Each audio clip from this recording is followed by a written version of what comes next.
Ayan na po yung ating tilapia, guys. Pwede na tayo kumain. Hi, mga idol. May 4 na tilapia tayo, guys. So, atin siyang gagataan. Ito yung gagamitin natin gata, kukumama. So, meron tayong dahon ng aluya, may laman, garlic, sibuyas, at puso ang saging, guys. Yan ang ilalagay natin. At maglagay tayo ng taba ng baboy, guys. So, kasi nandyan lang sa rep. So, isama na natin. So, ipailalim natin siya. So, ang una natin gawin, guys, ay atin siyang ipaksiw. Tayo ng, ayan o, chili sauce. Yan na lang ilalagay natin para may kunting anghang. So, ayan na po mga idol. Pinailalim ko yung mga sibuyas, bawang at luya. So, ayan.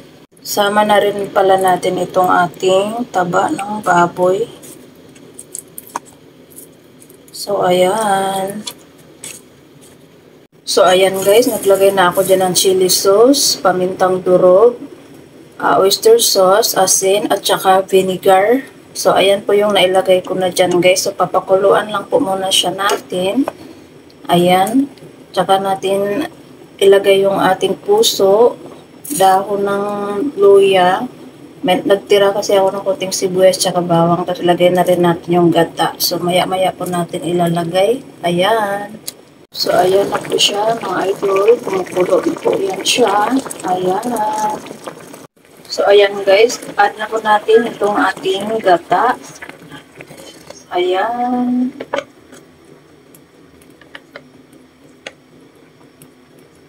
Add na rin po natin yung ating mga puso, guys.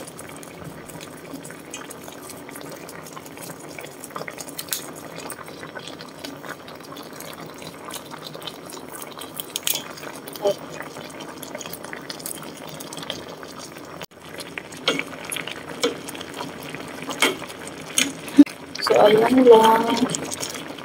Tapos, ilagay natin yung dahon ng luya para may ibang aroma.